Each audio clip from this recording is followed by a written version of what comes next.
Hello everyone, this is Lexicon Architect, and for today's video we're going to be looking at a Selesyna Enchantment Brew for the Duskmourn set once it releases.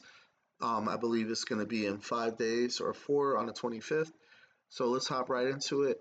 So at mana value 1 we have Audacity, which is an enchantment aura for 1 green that gives our creature +2/+0 and trample. And whenever it goes to the graveyard from the battlefield, it gets to draw us a card. So if they do remove the creature we have this attached to, it's going to allow us to draw cards from our deck.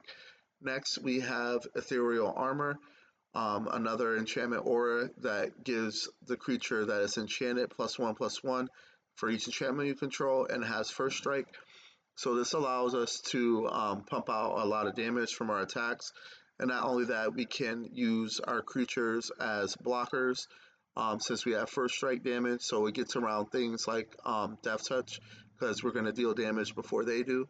Next, we're playing Optimistic Scavenger, a 1-mana 1/1 that whenever an enchantment enters the battlefield or we unlock a room, which we're not doing, allows us to put 1/1 counters onto a target creature. So this is a solid 1-drop for us to start us pumping our creatures along the way.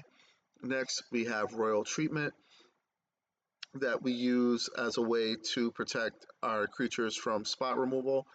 It also attaches a roll token to the creature, giving it +1/+1 and ward 1.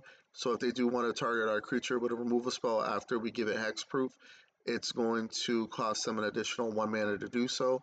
Next, we play Shardmage Rescue.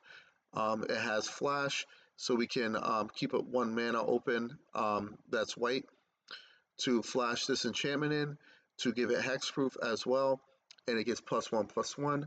Next, we're playing 2 copies of Slumbering Keepguard.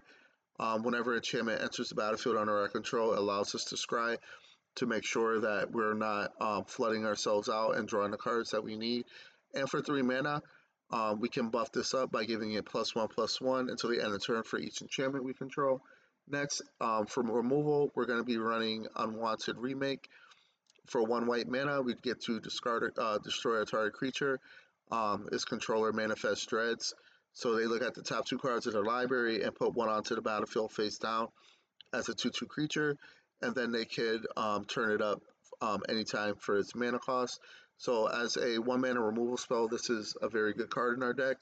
Next, at mana value 2, we have Elvish Archivist, which is going to be our draw engine. That basically says whenever 1 or more enchantments enters the battlefield under our control, we draw a card, and its ability only triggers once per turn. But if we have 2 of these out and we play an enchantment spell, we're going to draw 2 cards. Next, Regal Bunnycorn, a 2 mana creature that gets its power and toughness are equal to the number of non-land permanents you control. So this works very well with Ethereal Armor and Audacity because it's going to grow big as we keep playing more creatures and more auras. And then the last card at mana value 2 is Sheltered by Ghosts.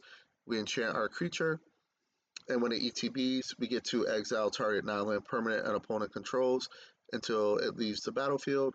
And the enchanted creature gets +1/+0 and has lifelink, which is important because that can pull us back into the game. And it also gives it ward 2. Then at mana value 3, we have Calyx Guided by Fate. That basically says when it or another enchantment enters the battlefield under our control, we put a 1/1 counter on target creature.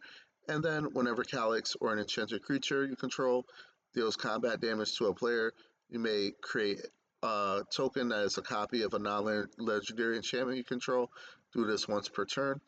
So the cool thing about this is going to allow us to double up on our Ethereal Armors or Audacities, and then 1 copy of Denitha, New Banalius Light. It has Vigilance, Trample, and Lifelink. And then once during each of our turns, we may cast an aura or equipment spell from our graveyard. And then the lands, which I'm going to keep tweaking over time. We have 20 lands since our curve is very low. We have 4 Brushland, 4 Hushwood Verge, 8 Plains, and 4 Razor Verge Thicket. Thank you for watching this video, and please hit the like and subscribe button. I look forward to playing this deck in the near future.